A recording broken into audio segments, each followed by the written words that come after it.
Welcome back to another lens review. Today we are looking at the Pentacon 135mm F2.8, the 15 blaze version. It has a maximum aperture of f2.8, which is fairly average for this type of lens. It feels very heavy in the hands and it's got a very nice build quality. It's made of metal and you can see it's got a pretty odd shape. It came with a metal lens hood as well to reduce any lens flares, which doesn't actually help, as you'll see later on. Focus ring turns fairly smoothly but not quite evenly, so it is a little difficult to pull focus, especially during video and especially handheld, as you can see right here.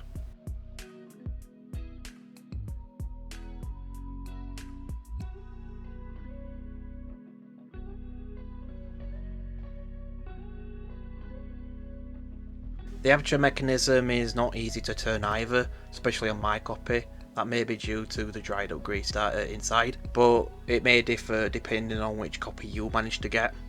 I should also mention that this lens has a preset aperture system, so if you lift up the ring and you set it to your desired aperture, such as f8, it will stop down as far as f8.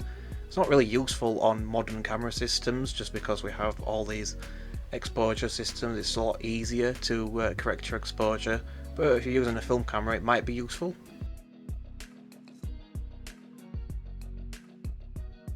It has a minimum focus distance of 1.5 meters or 5 feet, and it's known as the Bokeh monster for this exact reason. It has 15 aperture blades, which was very unusual for this type of lens, especially during the 1970s.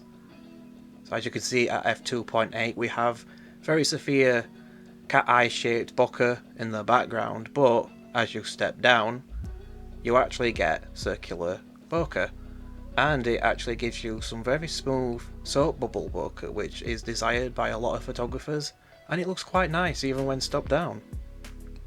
This lens uses the M42 screw mount, which is very easy to adapt onto mirrorless cameras and even DSLRs.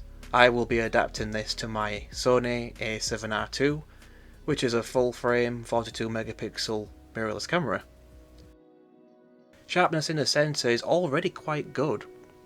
It's very usable, and it gets a little bit better at f4, remains the same at f5.6, and peaks at f8, and stays the same at f11 but then gets soft again at f16 due to diffraction.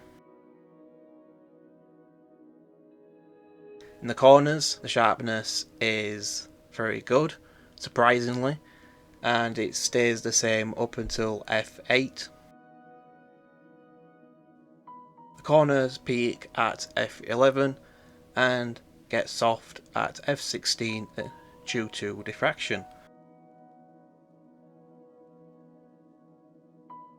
The main problem with this lens is colour fringing in contrast situations like this. As you can see, it's quite severe, but it can be fixed in photo editing software. You will be able to see it in everyday photos and also video, which is quite a shame because it is very strong, as you can see in the bottom left, and as I pull focus onto this tree.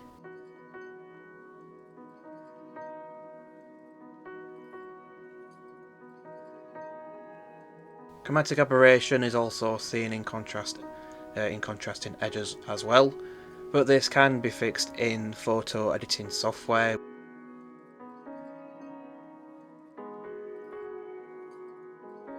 Lens flares are unusually strong for this, even with the lens hood on. As you can see in the centre there's just this random circle.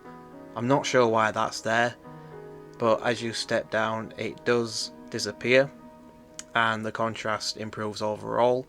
It seems to maintain itself, but those flares are still quite strong even when light is not directly in the frame, and even at the darkest aperture it's still there, which is really annoying. It's also a shame as it will be difficult to use this lens in sunlight. Let's take a look at photo samples.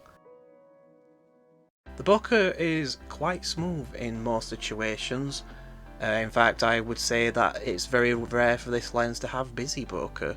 I think it just depends on how complex your backgrounds are, but in everyday situations the sharpness, especially in the centre, is very good.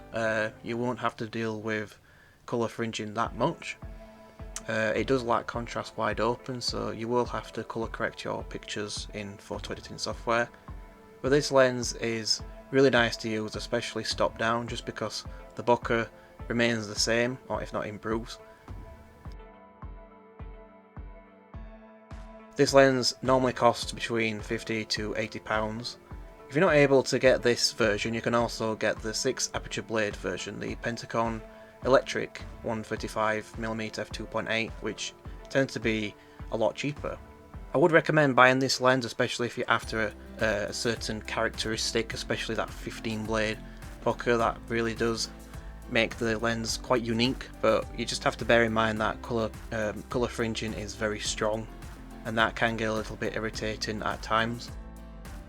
If you enjoyed this video, remember to subscribe for more vintage lens reviews, and I will see you in the next video.